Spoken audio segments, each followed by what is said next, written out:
The Aston Martin V8 Vantage N430 is a car for today from yesterday.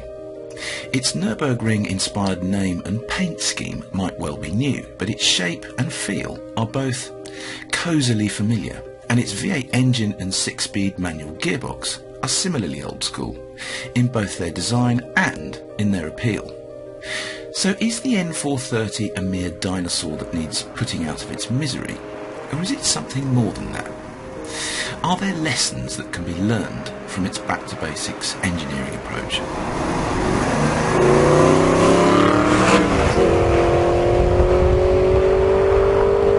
The N430 is powered by Aston's faithful old 4.7 litre V8 engine, and there's not exactly much wrong with that. It has 430 horsepower and 361 pounds-feet of torque, and it weighs 1,610 kilograms.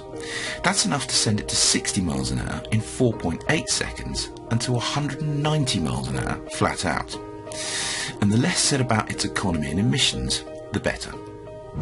Okay, so I know it sounds like quite a lot of money for not that much car nowadays, but there is something about the Aston N430 that just has this lovely old-fashioned, old-world appeal to it.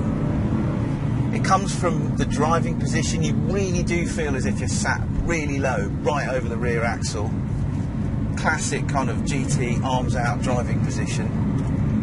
And this is very probably the last time Aston are going to make a car with a manual gearbox. And okay, flappy paddles are more efficient and better and faster, etc. But there is something really still delightful about doing a bit of heel and toe and shifting the lever yourself.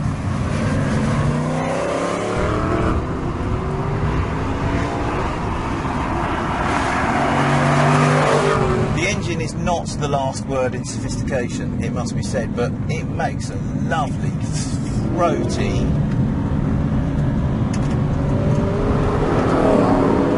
proper V8 noise, and you have to love it for that.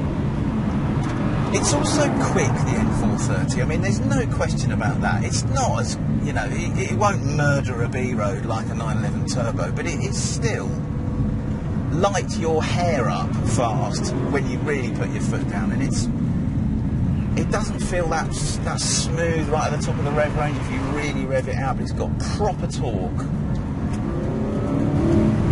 proper performance.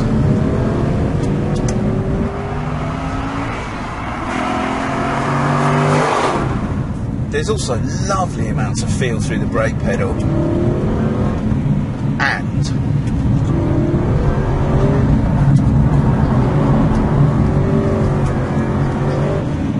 it will do the Larry stuff just about as well as any car on sale in 2014. There's just something about the M430 that makes me smile. It kind of makes me remember about yesteryear, really.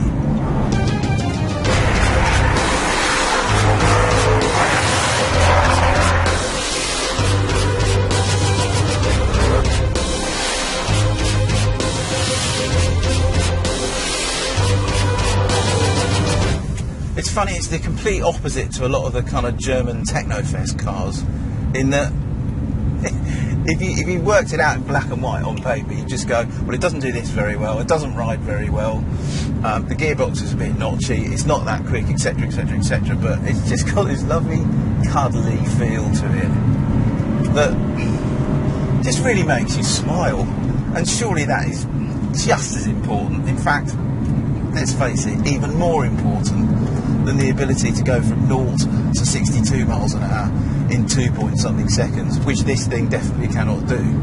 I still love it all the same though. Bottom line is, they will not be making cars like this. Certainly not in 10 years' time, possibly not even in 5 years' time, and I don't know, you just kind of wave goodbye to it with a big old grin, basically.